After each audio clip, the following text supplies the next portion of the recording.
the Knobheads. I know we're rolling. We are your hosts, Charlie Miller and David Ekunno. And today we have a special guest with us. Why don't you introduce yourself?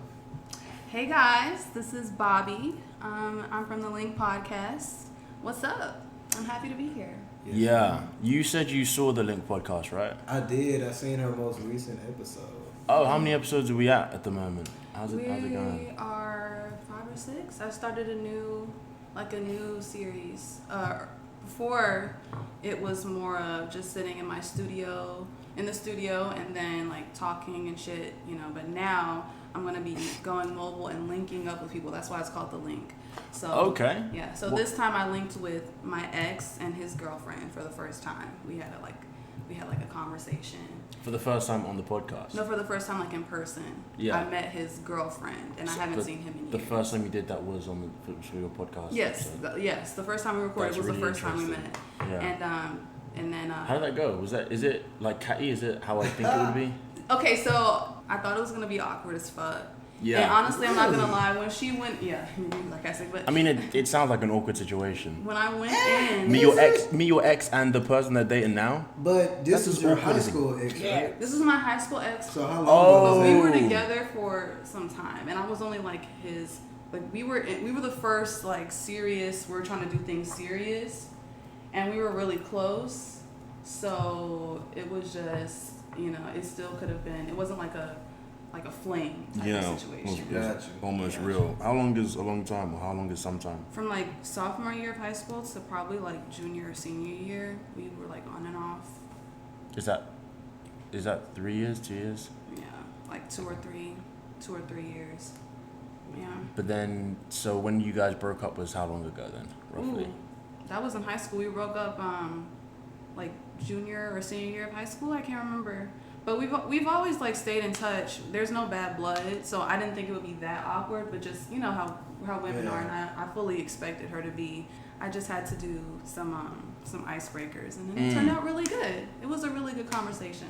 Yeah. She's really sweet. So, cool, well done. Yes, man. I want to talk about today a little bit about this whole Malik situation. Oh yeah. Malik Yoba. Okay, so he went on the Breakfast Club, and what it seems like he's trying to do is he's trying to uplift the trans community. He came on with like 2 trans women, and I want to say a gay guy, but he could have been anything. I don't fucking know. Do you know what I mean? And they're just still talking, right? And he was, I guess, uplifting the trans community. He made an IG post, and he's attracted to trans women. Okay, and he's saying that he did that to remove the stigma from men who feel like they're attracted to trans women, to come out the dark and feel like it's okay if that's how I am. And then on the Root interview, it was brought up, not only are there sex workers that say that they're trans, that he was, soliciting their business, but also Maria Lopez, I want to say the name was. But she was saying that at the time that he was soliciting her business, she was underage, so she was like 13 or 14. And he was also going around talking to other people or other sex workers who were underage and doing what he do. But those are allegations. I don't know how much truth there is to that, or how many actual people came out.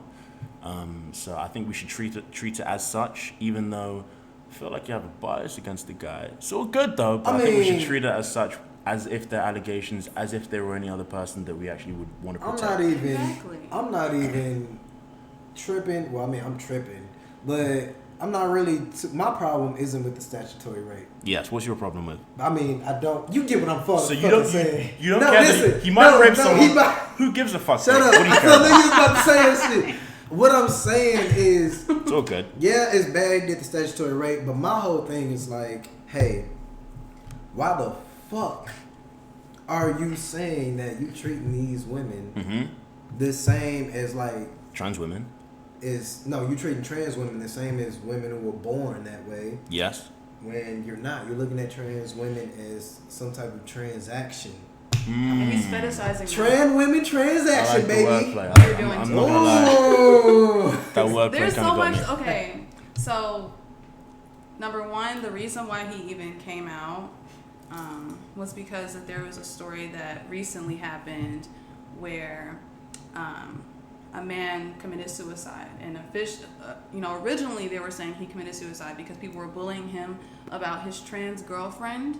And so that's why. Yeah, I did hear that. Yeah, that's why he came out. But this whole situation is muddy all over because that story actually, the woman, the girlfriend of the man who killed himself, she was trans and she said that, well, actually he was abusive and I was trying to like get away from him, and he said that he would kill himself if I left him, and then things escalated, and then that's when he committed suicide. So now people are even questioning why he's coming out in the first place and saying this. Some people are saying that he's coming out to try and get ahead of some stories of being outed and stuff like that. But I don't know. Some Hollywood shit. Because who's checking for Malik Yoba? Like, I don't. Yeah, he's not on the map right now. Yeah, but at the same time, really didn't this kind of put him on the map? Like, he knows, like, this ain't no small thing. Like, people are going to hear about this. Yeah. And maybe, like Bobbie was saying, he was doing, live your truth. Like, just say it yourself. Put it out there yourself. That way people can't hold it against you. And apparently this wasn't a secret in Hollywood, so. Yeah, that too. But, I mean, that's okay. Yeah. And that's all good, if that's the case. And y'all are good with this. I'm just making sure, because I'm part of the LGBT community. I got to stand up for y'all, for my people. Which part are you? I'm the She's B. trans. You're the B B. for Bobbie. Bobbie! I am the B. Possibly the P, but the B. Oh, man. What's P? Pansexual. Yes. What does that mean? You're attracted to fish as well? What's going on? No, you need idiot. to just Like, let me answer the question. P is pansexual. Is basically you're more concerned about the person rather than the gender. But I say B because I've never had an experience where I, wasn't thinking about their genitalia. So. Well, that's what sex is, right? Yeah. I feel like you can't, even if you're pansexual, if you're having sex, you kind of have to be attracted to the genitalia in some way. I think of it like, is it to the point where, because like Malik Yoba said, you're saying he's kind of fetishizing them. I'm weirded out by him in general. His whole rap, did you see the rap that he put on Instagram and shit? Like, nah, I didn't. He freestyled about this shit. Like, It's like an actual rap. Like, I got to see he that. freestyled about I have this. got to see We'll look that that shit. It was uncomfortable. Like, Oh my god. it was like some spoken word weird shit. I don't know. Oh Okay. my god. Yeah. So his tact is kind of off. Okay, but then you guys both saw the Root interview, right? Yeah. How do you guys feel about that? I personally felt it was an unfair interview. I felt like it was an obvious hit piece, like they were just trying to... Where he left. Yeah, that one when he left, where he stormed out and he was screaming, fuck you and fuck that. You saw the whole thing, right? The way his persona was, he was obviously biased. It felt like an SJW kind of news platform when they put people like Jordan Peterson on their show and they just try and make them look bad as much as possible. See, this is my whole thing. It felt like that. This is my whole thing. Yeah, the interview was being an asshole in the video because of the editing, mostly. I feel like. Who edited it? They edited it. I get that. You know what I'm saying? Being an asshole because of the editing. That's what I'm saying. I'm saying if you take all that unnecessary editing sound effects he was making and stuff, like when he was listening to him, like going like this, like. Yeah. It doesn't sound as bad if you could just take that away and stuff. You It still sounds bad, though. But it doesn't sound that bad. It sounded like he was asking them straight, direct questions like, hey, these people, this community feels this type of way about such and such allegations. Like, what do you have to say against that? Y'all are being biased. How? Because I think it could either be like he was being an asshole or that Malik Yoba was being triggered and he felt attacked because he's actually doing some of the stuff that... Oh, yeah. I got a sense it was both. You know, like I how got a R. sense that Kelly he was... would be an asshole. Yeah. R. Kelly what did you got say? up and had all that rah-rah. Stop. This is my life. Yes, Yeah, that's when this is exactly my what life. Malik This is my said. life, and I was That's like, exactly what what are you doing? Like when he said that, I was like, nah, no way. That's the tagline for niggas who lie. Like, Yeah. I was all in the comments. This nigga went R. Kelly. Yes, he went R. For real, Kelly. no, But he did. it was just... This is my life. It very much so felt like he, was trying to... hide something. To hide something. Yeah. So they were pressing some hot buttons. But that's what you're supposed to do as a journalist now. First of all, that's why I'm interviewing you. That's why you actually have an interview. Exactly. What does he have going on other than this? But I guess the point, he was mad at the fact that they had the day before like a 4-hour discussion. I was talking about about how the interview was supposed to be conducted, how it was supposed to go. Yeah. Right. And he felt that the interviewer jumped straight inside the allegations and just rolled into what was supposedly discussed the day before was that they would ease into it through policy, through like yeah, they were going to talk about this for 20 minutes, that for 20 minutes, and then maybe and then go touch on these questions, and yeah. stuff and all that. So yeah, but the dude started off like just. So how do you feel about? Not even how you feel about that is this happened on social media and you're receiving criticism. What do you say to that? It was that was the tone. But honestly though, if he's that question isn't bad, right? It's not a bad question, but like if he's telling the truth, question. if he didn't do these things, my question is why can't you just answer the question? Yes, if he's completely innocent and he's a good guy, then yeah, he should be able to overcome that. But I would be excited to But he was still an asshole though. He was still an asshole. He was, but like. Sure, I can. Well, even if he was innocent, I could actually see where some of that rage came from. Like we said, he was blindsided in the interview. I'm sure that 4-hour conversation with the guy was like nice and cordial, and it was coming off like, yeah, we're brothers and all this bullshit. And then he comes out like, actually, I'm trying to ruin you. And you know how today is so fucking easy to say like one thing wrong and you're cancelled. Not that Malik, like we said, he's not like on the map, but still. I can't imagine it because I'm not that high socially, but I'm sure it's not nice when so many people come for your neck and on your Instagram and to different places just to tell you to fuck off and go kill yourself. But why did he react like that? Exactly. Because I would feel like, it feels like this guy's trying to, like if I'm in that position, even if I'm innocent, maybe I've done some great stuff and maybe I do contact sex workers and I have friends that are trans women and I'm supposed to be like this nice guy uplifting the trans community. That is kind of sensitive, I would think. So if that's all he's been doing and he hasn't been doing anything with underage children, then I could see that he would be annoyed that this person's coming for me like that in a way that's going to ruin my relationships, that might fuck up my money, that might ruin, has he got kids or something? Yes, I think he does. That might weird out the relationship with his kids if they see that online. Yeah. Might get him death threats. So I can see how he would get angry, even if he wasn't doing anything criminal. Yeah. Is it a bad thing that he couldn't be in a long-term relationship with a trans woman? Is that a bad thing? I think that's what you was talking about yesterday when you was Let's talk about it now. Yeah, so let's spell that out. So there's allegations that sex workers came out saying that he goes to trans women for sex business, for paid sex, but he doesn't... For transactions. Let's use that. For transactions. He goes to trans for transactions. I'm not involved. Right, yeah, no. I'm not involved. I'm involved. Transactions. Transactions, baby. Right, yeah. So he does that, but he's not necessarily developing long-term like love basis relationships with these trans women kind of thing. Essentially fetishizing trans women, is that okay? First of all. For me, that's me, if that's what you do, that's what you do. Yeah, we're not even having the conversation of is it okay for him to be attracted. It's more like, is it okay for him to fetishize them and do and go about it the way he's going about it? Yeah, exactly. Saying that brings up the whole point. Is it okay for anybody to just strictly fetishize? Because there are white people out there who they'll be in a relationship with like, a white woman, this, that, and the other, but they have a hidden fantasy or like this, that, and the other. Well, I always want to fuck a black girl or this, that, and the other. Like they're just literally just strictly fetishizing about those women. So is it okay for anybody?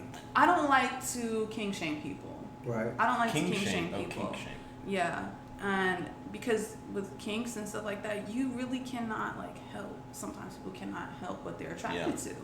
And so I can't make him feel bad for it, but at the same time, it's like I also have to think about all the trans women who have been fetishized and who have just felt like objects for so long, and they want love too, and they want to be in relationships and stuff like that too. So it really just depends on how you go about it. Like find it from someone who's not Malik. Exactly. He's just one guy. Or if Malik can be honest, like I just want him to be honest about this and say, and go to a trans woman who understands that she, is a sex worker and she is, getting business. This is a business transaction, and she's totally okay with that. Then that's one thing. I just want him to be upfront with women. Don't, swoon them and make them fall in love with him.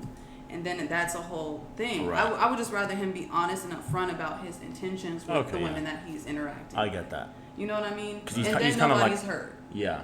Because he's almost acting like he's a white knight for transgender women, but then he just wants to sleep He with just them. wants to fuck them. It's his guilty pleasure. Yeah. Nasty. It's his Popeye's chicken sandwich. It's his guilty. It always comes back to the Popeye's chicken sandwiches. God damn it. Shouldn't. Okay, I mean, but then what's your say on that then? Is it okay for someone to fetishize transgender women? What do you think? I would say that it's not against the law, but I personally think it's fucked up. Reason being, Explain because yourself, I feel dude. like people fetishize about things because they're ashamed of what other people may think if they was to be open with it. Because obviously they like it on some form or some fashion and whatnot. So it's like, so why aren't you open with it? It's something withholding you back. Oh, one more question. I'm sorry. Yeah. Do y'all feel like he is gay? Yes, that's we need to talk about that. Do y'all feel like he's gay? Who, Malik? Yeah. Because he's saying that he's heterosexual, but he's attracted to trans women. Does that make you gay, or does that keep you heterosexual? Me personally, I think that makes him gay. And the reason why I say that, she was like, no, this nigga didn't. I know it. She was, and the reason why I say that is because I have no problem with gay people, transsexual people, bisexual people. Yeah. Living their life, because I got to say this. I have no problem with them living their life because there's nothing to do with me, XYZ. But if you ask me my personal belief, I don't give a fuck if you chop off your dick. Like, you are still a man. Like, But that just makes you not trans attracted. Like, no. he would not be. He's not looking at a man who looks like he's not attracted you and is attracted to that. He's attracted to a woman who just so happens to have a different genitalia.